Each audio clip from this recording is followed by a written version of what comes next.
2026 সালের বর্তমানের তথ্য অনুযায়ী মালয়েশিয়ার শ্রম বাজার বাংলাদেশি কর্মীদের জন্য পুনরায় উন্মুক্ত করা হয়েছে এবং বিশেষ কিছু খাতে কর্মী নিয়োগের প্রক্রিয়া শুরু হয়েছে। মালয়েশিয়া সরকার 2026 সালের জানুয়ারি থেকে 31 মার্চ পর্যন্ত বিদেশি কর্মী নিয়োগের জন্য একটি বিশেষ আবেদন উইন্ডো চালু করেছে। ম্যান পাওয়ার বিএমইটি ক্লিয়ারেন্স এবং সামগ্রিক প্রক্রিয়া সম্পূর্ণ হতে কত সময় লাগে তার একটি ধারণা আজকে আপনাদের সাথে আলোচনা করব।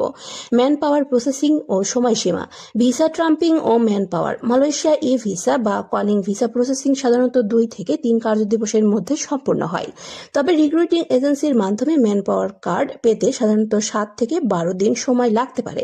নিয়োগকর্তার অনুমোদন। মালয়েশিয়ার নিয়োগকর্তারা যখন তাদের দেশের ইমিগ্রেশন বিভাগ বা সংশ্লিষ্ট কর্তৃপক্ষ এর কাছে আবেদনের প্রক্রিয়া শুরু করেন তখন সেই আবেদন পেতে সাধারণত 4 থেকে 8 সপ্তাহ সময় লাগে।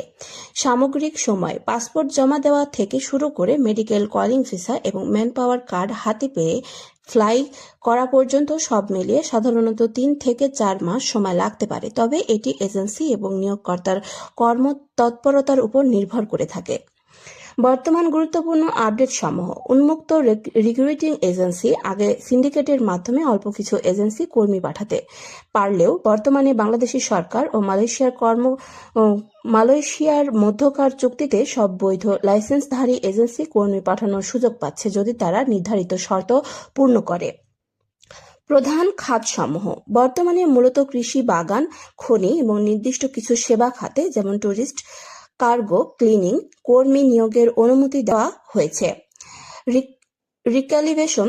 যারা অলরেডি মালয়েশিয়ার অনথিভুক্ত অবৈধ অবস্থায় আছেন তাদের বৈধ হওয়ার জন্য রিক্যালিভেশন প্রোগ্রাম চলছে, যার ফি বর্তমানে 1500 রিঙ্গিত।